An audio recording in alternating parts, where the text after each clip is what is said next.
وانت صغير لو مسكت اي كتاب علوم هتلاقي رسم للمجموعة الشمسية بكواكبها اللي احنا عارفينها مرسومة على شكل كورة. ولما كبرنا في السن وشفنا صورها بالتلسكوبات اكتشفنا ان اغلب الكواكب حوالينا عبارة عن كورة في الفضاء. بس يا ترى ليه الكواكب دي مكورة؟ ليه مثلا ما تبقاش مضلعة او مربعة او اي شكل تاني؟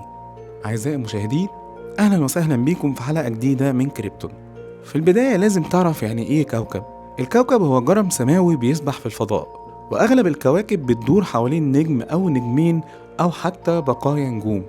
وكمان الكواكب اغلبها بتدور حوالين نفسها، زي كوكب الارض اللي بيدور حوالين نفسه علشان يكون فيه ليل وفيه نهار.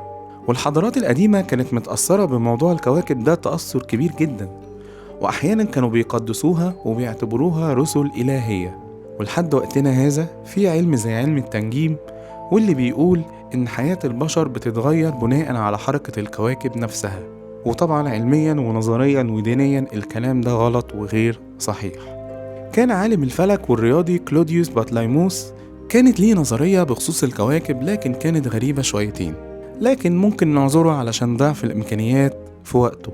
المهم إن هو كان بيقول إن الأرض هي مركز الكون أو نصف الكون، زي دايرة السنتر بتاعت ملعب كرة القدم كده، وإن كل حاجة في الكون بتدور حوالين الأرض، الشمس والقمر والنجوم والكواكب وكل حاجة.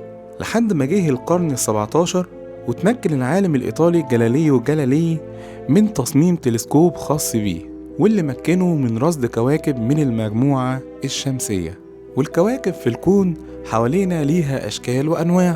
أول نوع هو الكواكب العملاقة الغازية، وهي كواكب حجمها مهول ولكن ما فيهاش أي مواد صلبة، زي كوكب زحل وأورانوس وكوكب المشتري. وهي ملهاش سطح مثلا زي كوكب الأرض، وأغلفة الكوكب نفسها بتتدرج باتجاه مركز الكوكب نفسه، وعشان كده مستحيل إن انت تقدر تعيش عليها حتى أو تنزل عليها. وفي الكواكب العملاقة الجليدية، وهي عبارة عن كواكب من الجليد لكنها مش بتحتوي على عنصر الهيدروجين المعدني، وبرضه مستحيل إنك تقدر تعيش فيها. وفي الكواكب الأرضية زي كوكب الأرض، واللي بيكون فيها توازن من الأرض والمياه والعناصر الأساسية للحياة. وفي كمان كواكب تانية زي الكواكب القزمة، وهي ما تعتبرش كوكب وفي نفس الوقت ما تعتبرش أقمار، لكنها بتدور حوالين نجم في مدار محدد. وآخر نوعين من الكواكب المارقة أو الكواكب اليتيمة، واللي هي ملهاش نجم بتدور حواليه لكنها بتسبح في الفضاء. وآخر نوع هو الكواكب الكربونية أو الكواكب الماسية، واللي بتتكون من عنصر الكربون من غير وجود عنصر الأكسجين.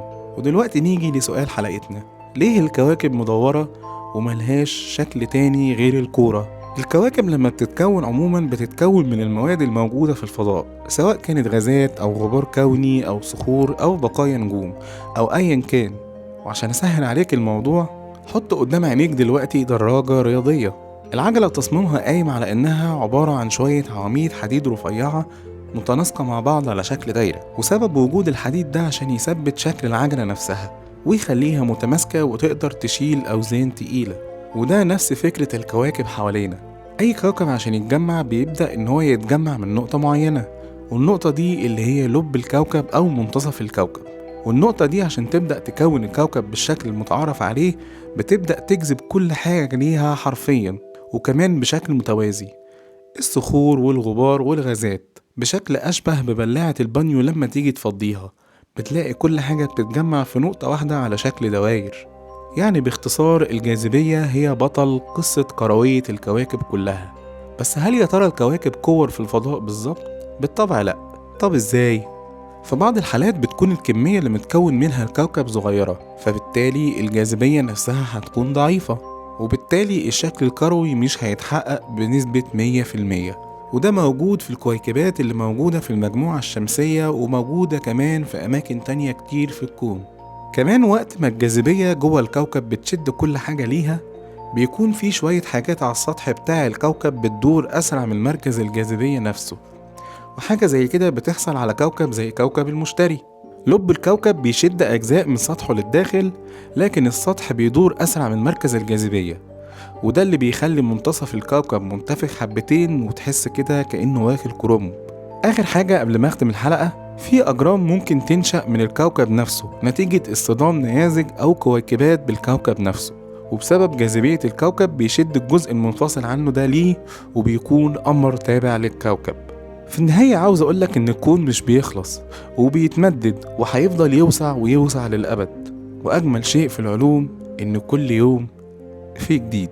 عجبتك الحلقة؟ ما تنساش تعمل لايك وسبسكرايب وتستنى عشان تشوف الحلقات الجديدة. أشوفك في الحلقة الجاية. شكرا.